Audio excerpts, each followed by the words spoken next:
જવાબ આપેલો કે ભરોસો છે ભાઈ, બીજું કાંઈ નથી, ભરોસો છે. આ ભરોસો, આ ભાવનો, ભક્તિનો ભરોસો, આ ભરોસા ઉપર હું આવ્યો. મને બહુ બહુ આતિથ્ય, પુરુષોત્તમભાઈ નું આતિથ્ય એવું કે આમ તમને એમ થાય કે વાહ, આ ખાલી આ મહેમાનગતિ મળવા માટે સ્પેશિયલ પાછું આવવું પડશે. એવા એવા સરસ બધા મિત્રો. એટલે હું પહેલા મિત્રોને યાદ કરી લઉં મારી મૂળ વાત શરૂ કરતા પહેલા. મને અહીં જાણવા મળ્યું કે શંકરભાઈ ચૌધરીના પણ ઘણા આશીર્વાદ છે આ વિસ્તાર ઉપર. ઘણું સરસ કામ, આપણી માત્ર સંસ્થા માટે જ નહીં, આ આખા મ્યુઝિયમ ને બધું તૈયાર કરવામાં પણ એમણે બહુ સરસ કામ કર્યું છે. શંકરભાઈને સદનસીબે મળવાનો અને સાથે બેસવાનો, વાતો કરવાનો મોકોય મને મળ્યો છે. બનાસ ડેરી તો આપણે બધા જાણીએ જ છીએ. અત્યારે આમ તો વિધાનસભાના પ્રિન્સિપાલ એ કહેવાય, ગુજરાત વિધાનસભાના સ્પીકર છે, એટલે એના આચાર્ય એ કહેવાય, હેડ એ કહેવાય. પણ એ બહુ સરસ કામ કરી રહ્યા છે. અને બનાસ ડેરીનું કામ એવું છે, અમારે વાતો થતી હતી મને જાણવા મળ્યું કે 1 રૂપિયો જે ગ્રાહકનો હોય ને એ નફામાં નથી જતો, બધી 85 પૈસા તો ગ્રાહકને પાછા આપી દેવામાં આવે છે. એવી ડેરી આ વિસ્તારમાં છે, બનાસ ડેરી. તો આ બધા મિત્રોને વંદન કરી, એમના પોખણા કરી, એમને એમના વધામણા કરી. અને મારે જે વાત કરવાની છે એની મેં તમને ઓપનિંગ તો કહી દીધું કે દરેક માણસ સફળ તો બધાને થવું છે, પણ સફળ થવું એટલું સહેલું નથી. તમારો સંઘર્ષ આપણે પસંદ કરી શકીએ. અને આ સંઘર્ષ જે છે એ દુનિયામાં બહુ ઓછા એવા કામ છે કે જે વિન વિન સિચ્યુએશનના કામ હોય. જો દુનિયામાં હંમેશા કાં વિન હોય ને કાં લૂઝ હોય, કાં જીતો અને કાં હારો, બે જ વિકલ્પ હોય. આપણે ક્રિકેટ વર્લ્ડ કપની ફાઇનલ રમતા હોય તો કાં જીતી શકીએ કાં હારી શકીએ. બરાબર, આપણે વન ડે વર્લ્ડ કપની એક ફાઇનલ હારી ગયા, ચેમ્પિયન્સ ટ્રોફીની T20 ની ફાઇનલ જીતી ગયા. કાં જીતો કાં હારો, ત્રીજો વિકલ્પ હોતો નથી. વચ્ચે એક ફાઇનલ હતો ઇંગ્લેન્ડ ને ન્યુઝીલેન્ડનો, એમાં કોઈ હારતા જ નહોતા ને જીતતાય નહોતા. સુપર ઓવર કરીને તોય ટાઈ થઈ. પછી અંતે કેટલી બાઉન્ડ્રી કેટલી સિક્સર એમ નિર્ણય આપવામાં આવ્યો. પણ કોઈક વિજેતા તો નક્કી કરવો જ પડે. દુનિયાનો કાંઈ ધારો છે. શેર બજારમાં કોઈક પૈસા કમાતું હોય ત્યારે કોઈક ગુમાવતું હોય, સીધી વાત છે. કોઈકનો ગ્રાફ ઉપર જતો હોય, કોઈકનો ગ્રાફ નીચે જતો હોય, સીધી વાત છે. કોઈ જમીનમાં એક પાક આપણે લઈએ ત્યારે બીજો પાક આપણે છોડવો પડે. દુનિયાનો ધારો જીતો અને હારો છે. પણ મારા મિત્રો, તમે જે પ્રોફેશનમાં છો, આ કોલેજ જેના માટે બની છે, આ કૃષ્ણા નર્સિંગ કોલેજ, આ નર્સિંગ પ્રોફેશન એવું છે, બહુ ઓછા પ્રોફેશન એવા જગતમાં છે. એક ટીચિંગ પ્રોફેશન એવું છે, એક નર્સિંગ પ્રોફેશન એવું છે જેમાં વિન વિન છે. લૂઝ જેવો કોઈ શબ્દ જ નથી. વિન વિન, જીતો અને જીતાડો, જીતો અને હારો નહીં, જીતો અને જીતાડો. જો કોઈ પણ નર્સિંગ કેર હોય, કોઈ પણ ડોક્ટર હોય, કોઈ પણ ટીચર હોય, સફળ ક્યારે ગણાય? બરાબર, દર્દીઓ સાજા ન થાય અને સાહેબની પાસે કાર 2 વધી જાય કે બંગલા 2 મોટા થઈ જાય તો આપણે એ ડોક્ટરને સફળ નહીં કહીએ. વિદ્યાર્થીઓનું રિઝલ્ટ હમણાં જ આપણે જોતા હતા, એવું સરસ મજાનું રિઝલ્ટ ના આવે. વિદ્યાર્થીઓ બધા ફેલ થતા હોય અને જે ટીચર હોય એની પ્રગતિ થતી હોય, એને 5 એવોર્ડ મળી જતા હોય તો એ ટીચરને દુનિયા યાદ નહીં કરે.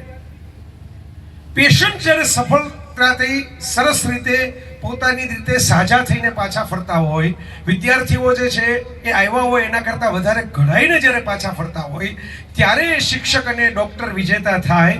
અને ડોક્ટરનું કામ છે ને કલાકોમાં હોય છે ને નર્સિંગનું કામ છે ને મહિનાઓમાં હોય છે. આ ફરક છે. ડોક્ટર એક ઓપરેશન કરે, ગમે તેટલું અઘરું ઓપરેશન હોય, ગમે તેવું મોટું ઓપરેશન હોય, બાયપાસ સર્જરી જેવા ઓપરેશનો પણ 2 કલાક 4 કલાક, બહુ ટફ હોય 5 કલાક 7 કલાક ચાલે, 9 કલાક ચાલે, 11 કલાક ચાલે, ચાલો અડધો દિવસ ચાલે ઓપરેશન, એમ માની લો. તો બહુ ઓછા હોય. મોટા ભાગે 3 થી 4 કલાકમાં ઓપરેશન બધા પૂરા થઈ જતા હોય, ગમે તેટલા અઘરા હોય. એક્સિડન્ટનો કેસ હોય, એટેકનો કેસ હોય, સ્ટ્રોકનો કેસ હોય, કોઈ પણ પ્રકારની ઇન્જરી હોય, કોઈ પણ પ્રકારની તકલીફ હોય, કોઈ પણ પ્રકારનું કેન્સર, કોઈ પણ પ્રકારના ઓપરેશન છે, આટલા કલાકોમાં પૂરા થઈ જાય. ડોક્ટરનું કામ કલાકોમાં પૂરું થાય છે. નર્સિંગ કેરનું કામ પછીના મહિનાઓ ચાલે છે ને પહેલાના મહિનાઓ ચાલતું હોય છે ને, ત્યારે ડોક્ટરને જશ મળે છે કલાકોમાં કામ પૂરો કરવાનો. ત્યારે એનો બંગલો મોટો થાય છે, ત્યારે એની કાર વધારે સારી થાય છે. એટલે મારું તો એક નાનું બહુ આમ સૂત્ર છે કે નર્સિંગ કેર એટલે શું? હેલ્પિંગ હેન્ડ્સ, બરાબર, મદદ કરતા હાથ, એ નર્સિંગ કેર છે. કારણ કે હાથથી કામ કરવાનું છે, સતત દોડીને કામ કરવાનું છે. હિલિંગ હાર્ટ્સ, ખાલી હાથથી કામ કરે એ નર્સિંગ કેર નથી. હૃદયમાં પ્રેમ પણ હોવો જોઈએ, લાગણી પણ હોવી જોઈએ. જવાબ કોઈ નહીં જો, કારણ કે તમારે તો દુઃખી લોકો સાથે કામ લેવાનું છે, તકલીફથી પીડિત લોકો સાથે કામ લેવાનું છે. એ ગુસ્સામાં હોય, એ અકળાયેલા હોય, એ મૂંઝાયેલા હોય, એ ડરતા હોય, અને ત્યારે તમારે હળવાશથી તમારો હાથ જે મદદ કરતો હોય ને એની ભેગું એક હૃદય જે છે એને પ્રેમ કરતું હોય એ પણ જરૂરી છે. એટલે helping hands, healing heart and thinking head. થોડું વિચાર કરતું દિમાગ પણ જોઈએ. ખાલી ચિંધેલું કામ કરો યંત્ર માનવની જેમ તો કેટલા બધા રોબોટ અત્યારે દુનિયા બનાવે છે. આ એઆઈ આપણા ઘરમાં પહોંચી ગયું, આપણા મોબાઈલમાં પહોંચી ગયું. બરાબર, ભજીયા કેમ તળવાય એનું પૂછો તો એ જવાબ આપશે એઆઈ તમને. તો એ તો મશીન કરી દેશે, પણ એની સાથે એક થિંકિંગ હેડ, કાંઈ આમ કરાય આમ ન કરાય, આ વાત કરાય આ વાત ન કરાય, એ નર્સિંગ કેરનું કામ છે. તો આવું સરસ મજાનું કામ જ્યારે તમારા બધા પાસે આવ્યું છે ને, જે ફ્લોરન્સ નાઇટિંગેલને યાદ કરી સરદાનભાઈ, આજે પણ આખી દુનિયાની અંદર એ બહુ મોટા આઇકોન ગણાય છે. તો આપણે ત્યાં કેટલા વર્ષો પહેલા રાજ કપૂરે એક ગીતની અંદર આપણને સંભળાવી દીધું ઋષિકેશ મુખર્જીના પિક્ચરમાં. એ કામ તમારે બધાએ આખી જિંદગી કરવાનું છે. એનો મને આનંદ છે કે તમે જીતશો તો આ દુનિયા જીતશે, તમારા દર્દીઓ જીતશે, આ સમાજ જીતશે, એનું આરોગ્ય જીતશે, અને સ્વાસ્થ્ય જીતશે તો આ દેશ છે એ સ્વસ્થ થશે, તો શક્તિશાળી થશે. किसी की मुस्कुराहटों पे हो निसार, किसी के वास्ते हो तेरे दिल में प्यार, किसी का दर्द ले सके तो ले उधार, जीना इसी का नाम है. આ જીના इसी का नाम. આ આપ બધા છો. ખાલી છાપામાં પહેલા પાને ફોટો આવે, ખાલી જેની આ ગ્લેમરસ પાર્ટીઓ થાય, ખાલી જેના મોટા મોટા પૂતળાઓ બને, એ જ આ જગતના હીરો કે હિરોઈન હોય છે એવું ન માનતા. બરાબર, આવા આપ બધા જેવા લોકો પોતાનું કામ સરખી રીતે કરે ને, તમે લોકો જે સરસ કરશો ને કામ. હું અત્યારે ગૌશાળા જોઈને આવ્યો, બે બાજુ ગૌશાળા, વચ્ચે આપણી કેમ્પસ. એટલે આ ગાયોના સરસ મજાના વાઇબ્રેશનના, અને એ બીમાર ને દુખી ગાયો જે છે એ સાજી કરવામાં આવે, એવા સરસ આશીર્વાદ અહીં મળે, એવી આ ધરતીમાં આપણે આ બેઠા છીએ. આ બહુ અદ્ભુત પવિત્ર જગ્યા કહેવાય. જે આપણી જગ્યા છે વિશાળ તો છે, પણ વિશાળતાની સાથે એક સરસ મજાની પવિત્રતા પણ એમાં છે. એ હું જોઈને આવ્યો નજર સામે અત્યારે ગૌશાળામાં કેવી રીતે કામ થાય છે, કેવી રીતે સારવાર થાય છે. તો આજના જમાનામાં એ તો બોલી નથી શકતા એવા પશુઓની પણ સારવાર કરવા વાળા લોકો પડ્યા છે. તો આપણે તો એવા લોકો સાથે કામ લેવાનું છે કે જે પોતાની ફરિયાદ રજૂ કરી શકે, જે પોતાની વાત રજૂ કરી શકે. ત્યારે મારા મિત્રો, તમે જે ટોર્ચ લઈને ચાશો, તમે જે અજવાળું અંધારામાં ફેલાવશો ને, ગાંધીજી એવું કહેતા કે અજવાળામાં અજવાળું કરવાનો કોઈ મતલબ નથી. અત્યારે સૂરજ ગમે તેટલો પ્રકાશતો હોય ને આપણે બધી લાઈટો કરીએ તો કેવું લાગે? દેખાય નહીં. પણ અંધારા ખૂણામાં એક નાનો દીવડો પ્રગટાવો ને તો આખો ઓરડો ઝળહળી ઉઠે. હે અંધેરી રાત મગર દિયા જલાના કબ મના હે. તો આપ બધાને એ કામ કરવાનું આવ્યું છે કે જે અંધારી રાતમાં દીવડો પ્રગટાવવાનું હોય, કોઈની તકલીફ છે એ દૂર કરવાની હોય. અને હું વચ્ચે વાંચતો હતો, અને હું તો ઘણું બધું ફરું છું દુનિયા આખીમાં, ને બધું નિરીક્ષણ કરું છું, જોતો હોઉં છું, જાણતો હોઉં છું, વિચારતો હોઉં છું, અને એના આધારે તમને કહું છું મિત્રો. અને વાલીઓય બેઠા છે, વડીલોય બેઠા છે. આપણે એમ માનીએ છીએ કે નાનું ગામ છે, નાનું ગામડું છે, કે નાનો વિસ્તાર છે. મને સવારથી બપોર સુધી, સાંજ સુધી અત્યારે જેટલા મિત્રો મળ્યા બધાએ કીધું કે અમારો વિસ્તાર થોડો નાનો વિસ્તાર, અમારો વિસ્તાર ગામડાનો વિસ્તાર. આપણા પ્રેઝન્ટેશનમાં પણ આવ્યું કે નાના ગામો.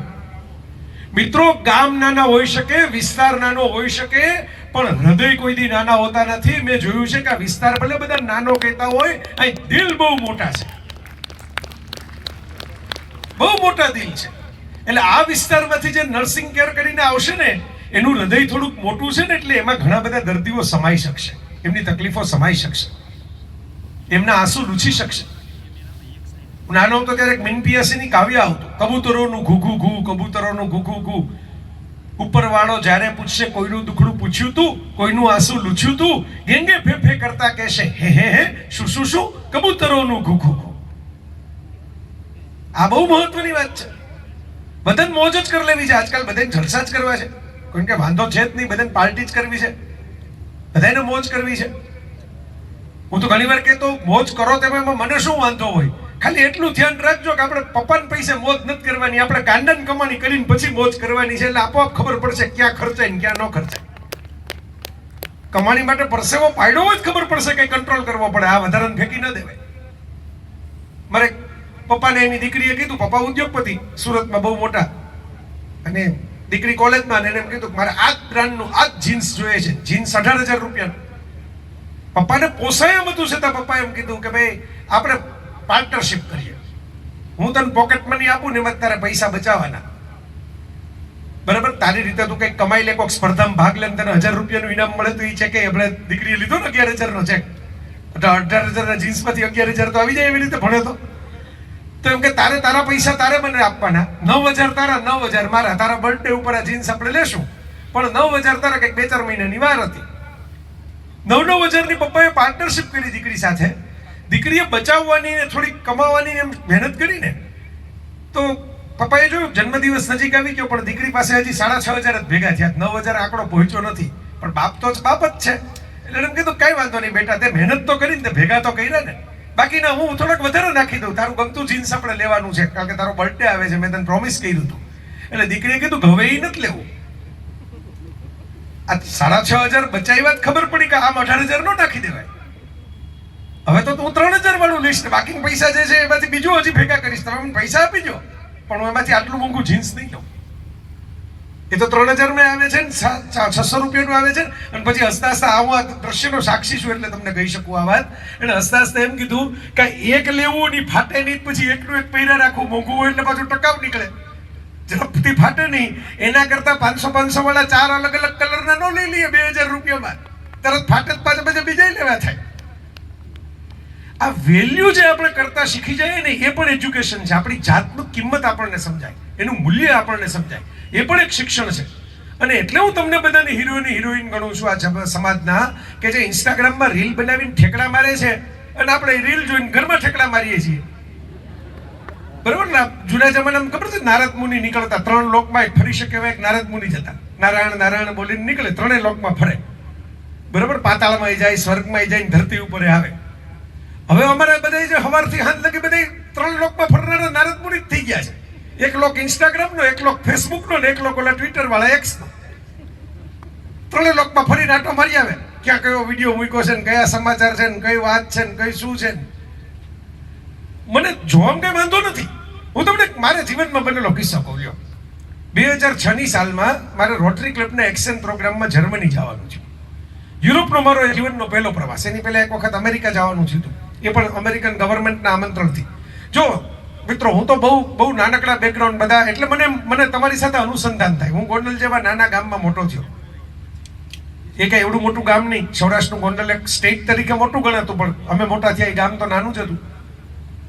મારી માએ મને ઘરે ભણાવ્યો, મિડલ ક્લાસનું અમારું કુટુંબ, ઘરમાં કામવાળા રાખી શકે અને એટલી બધી કંઈક સમૃદ્ધિ નહીં. મારા પપ્પાએ વાસણ સાફ કરવામાં મારા મમ્મીને મદદ કરે, મારી મા શિક્ષિકા, મારા પિતા અધ્યાપક, બંને શિક્ષક. માએ નોકરી એટલા માટે છોડી કે એમ નક્કી કર્યું દીકરાને હું ઘરે ભણાવીશ.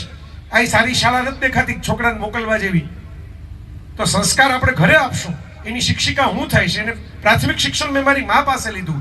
એને આખી જિંદગી સોનું ન પહેર્યું, પણ એક ગૃહિણીના સોનાનું બજેટ જે હોય ને થોડું ઘણું, દરેક મધ્યમ વર્ગમાં એમ તો હોય કે નાકની ચૂક રાખે, સૌભાગ્ય માટે એક હાર રાખે, કાનની બુટી રાખે, આવું કાંઈ એમણે રાખ્યું નહીં. અને બધા પૈસામાંથી પુસ્તકો લઈને મને એમણે ઘરે ભણાવ્યો. આજે એને કારણે હું સોનું પહેરી શકું છું, દુનિયાએ ફરી શકું છું. એક ભણેલી સ્ત્રી હોય, એક સંસ્કારી માં હોય, એ ક્યાંથી ક્યાં પહોંચાડી શકે પોતાના સંતાનને.